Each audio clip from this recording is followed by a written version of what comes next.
అమరావతి దేవతలు నడయాడిన పుణ్యభూమి. దేవేంద్రుడు ప్రతిష్ఠించిన అమరలింగేశ్వరుడు కొలువైన ధన్యభూమి. దేవేరి కనకదుర్గమ్మ ఒకవైపు, పానకాల నృసింహుడు మరోవైపు, మధ్యలో ఉత్తర వాహిని రమణీయ కృష్ణమ్మ.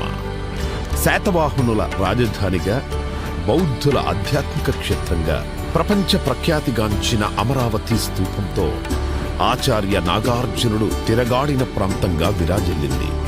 ఆత్మ బలిదానంతో తమిళనాడు నుండి ఆంధ్ర రాష్ట్రం సాధించుకొని ఒకసారి రాజధాని లేకుండా నిలబడ్డ ఆంధ్రప్రదేశ్ మరోసారి తెలంగాణ విభజనతో రెండవసారి కూడా రాజధానిని కోల్పోయింది.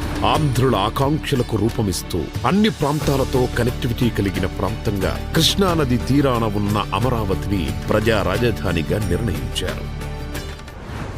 రాజధాని నిర్మాణం కోసం చేయాల్సిన మొదటి అడుగు భూసేకరణ.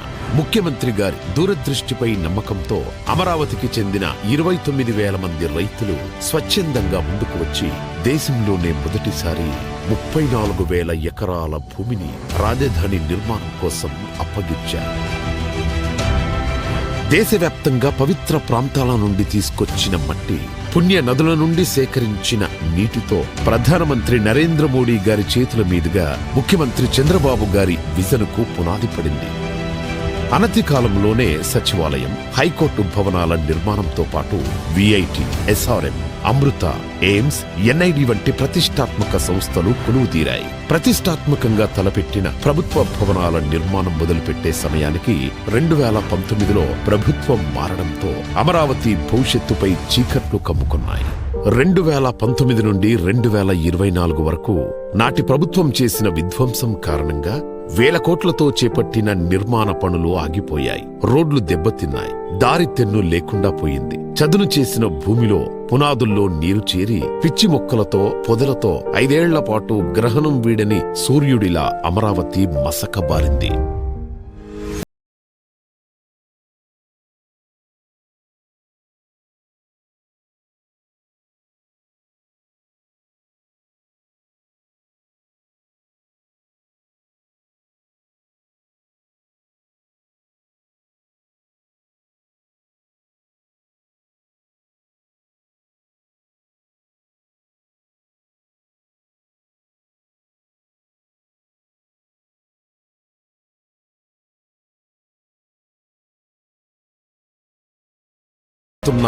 వాళ్ల ధైర్యం ఇసుమంతా సడలలేదు.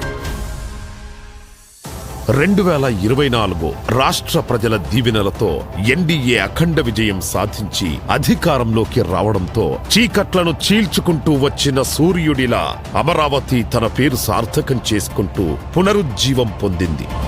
కేంద్ర ప్రభుత్వ సహకారంతో అమరావతి ప్రస్థానం మహోజ్వలంగా మళ్లీ మొదలైంది. అంతర్జాతీయ ప్రమాణాలతో ప్రపంచంలోనే అత్యున్నత స్థాయి నగరంగా నిర్మాణానికి సన్నద్ధమవుతోంది. బ్లూ గ్రీన్ కాన్సెప్టుతో 3వ వంతు పచ్చదనంతో పర్యావరణానికి అనుకూలంగా కాలుష్యరహితంగా నిర్మితమవుతున్న ఏకైక నగరం అమరావతి. బయోడైవర్సిటీతో కూడిన అద్భుతమైన విశాలమైన పార్కులు, district cooling system, piped gas, storm water, cable connectivity లాంటి సకల సౌకర్యాలు భూగర్భ వ్యవస్థ ద్వారా నివాసాలకు అందనుంది. సైకిల్ ట్రాక్ నుంచి విశాలమైన గ్రిడ్ రహదారులతో నగరమంతా రాజటీవీతో నిర్మితమవుతోంది. నేచురల్ వెంటిలేషన్ తో legislature, high court, land mark institutions తో భవిష్యత్ తరాలకు భూమిలో స్వర్గంలా విలసిల్లనుంది. ఒక స్మార్ట్ సిటీగా, భావి క్వాంటమ్ వ్యాలీగా ఈ నవనగరం ఆవిష్కృతమవుతుంది. అమరావతి కేవలం నగరం కాదు, 5 కోట్ల మంది భవిష్యత్తుకు భద్రతగా నిలుస్తూ ఆర్థిక భరోసానిచ్చే స్వయం ఆధారిత కల్పవృక్షం. రాష్ట్ర నలుమూలల నుంచి ఉద్యోగం, ఉపాధి కోసం పొట్టచేతబట్టుకొని వచ్చే ప్రతి ఒక్కరికి అక్షయ పాత్ర కానుంది మన అమరావతి.